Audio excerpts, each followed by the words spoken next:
is Sanya. Pretty much nobody in this country has pronounced it right since I've been here for over 30 years, so it's fine. My parents just did funny things. It's supposed to be Alexandra, but it's Sanya with an A, so if you can remember it, it's not Sanja, it's Sanya.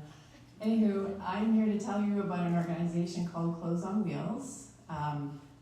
I thought I'd be smart and not memorize my speech because the slides are going to play regardless of what I say. So just so you know, I'm not speaking to the actual slide. Clothes on Wheels is actually an incorporated, federally set up charity that has been operating now for 3 years. Our roots come straight from Surrey. It has been based on a program that used to operate out of Jorth Elementary with the view of poverty reduction. Our mandate actually is poverty reduction. The community schools program is where this all started. In about 10 years or so, a program had operated out of Jorth that has to do with giving away clothing for free to families in need, working with different organizations all across the Lower Mainland, really, but mostly in Surrey.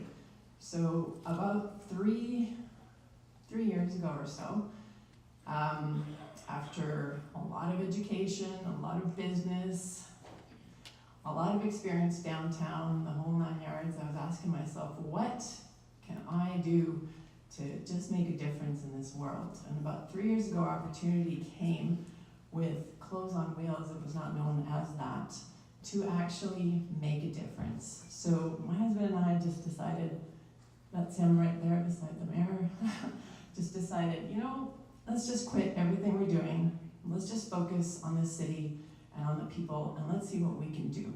We have combined 7 teenage boys that we raise, and this was not an easy decision. But we saw the pain in this city, and we love this city. So we just decided, you know what? Just let's see what it takes. One step at a time. Let's just go out there and see what is involved. I am an immigrant to Canada. I come from Yugoslavia. But I had no idea of the barriers that there were for not just refugees and immigrants, but working poor and everybody else. And so one person at a time, we just took a look, what could we do? So the first thing we did is we took the clothing that was in our hands at that point and decided we could certainly serve more than 100 people a month. Let's go out into the community and just see how we can deliver free clothing all over the place. Really long story short, in 3 years, we're now serving 112 schools in the city of Surrey, but also from Vancouver to Chilliwack. We're serving about 120,000 pieces of clothing a year. We work with over 20,000 people. And that program from Clothes has also gone through and expanded to food as well as furniture. And it's amazing to me to see how many other organizations here are finding the same barriers, are working maybe in silos that we can maybe commit to each other under this kind of a forum to say, hey, you know, the students that need furniture, we've got furniture.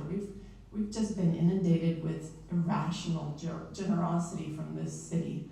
The people in the city are so generous. They just want to give, but they don't necessarily know how. So we've formalized a program, Clothes on Wheels, which I'm wearing a shirt that says Help on Wheels. So what we've done is we've got a clothing program called Clothes on Wheels, and we have furniture on wheels, and we have food on wheels. We're working on getting that into an umbrella program called Help on Wheels. What we normally do is we work with the Welcome Center, we work with all kinds of other organizations that send us families that have just arrived. We set up an event at a school, so just to walk you through, for example, one school, and you've seen a couple of pictures up there. We'll invite everyone in the community to come out on a particular day for a couple of hours to shop for free. They'll come in, they'll sit down, they'll register with us. It's not an income verification program, it's just, hey, do you need some help? Somebody needs some help at some time, at any time during the year. Come on down. This is actually our portable where we store some of the clothing. They'll get registered. We'll ask them things like, hey, how's it going? What can we do for you? And they'll usually tell us, we're just brand new here. We don't know anybody. We don't have any money. We have to choose between clothes, and we have to choose between food, furniture, I don't know how we're going to make it, blah, blah, blah. So we'll take notes. We'll register them into the program, and one of our volunteers will then follow up and go and see them. On a weekly basis, we now see 800 people a week with food. grown to that exponentially, just literally exponentially. 180 volunteers right now that are out in the community seeing people every single day of the week. So we're out there in these green shirts trying to make a difference. We're doing everything that we possibly know how to do. I know a lot of you have already done some of the things that we're doing and have faced other challenges that you've gone through, so we really appreciate feedback. We're everywhere that we can possibly go to. We have also thought about the food security issue, and one of the programs that we will be shortly taking under our umbrella is called the Harvest Box program. You might have heard about it through the City of Surrey, and one of the boxes that we created is called the BOGO box, Buy One, Give One box, which helps us, as a person purchases a harvest box or a food box, another box goes to a family in need. So it can be provided with fresh food rather than boxed food. So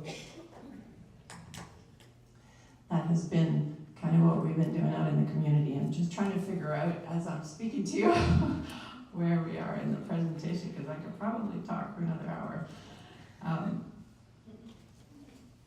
We have, obviously, you've seen, been recognized in the community, and we really appreciate it, but we really need help. We really need other organizations to come alongside and help us as we go out to help others.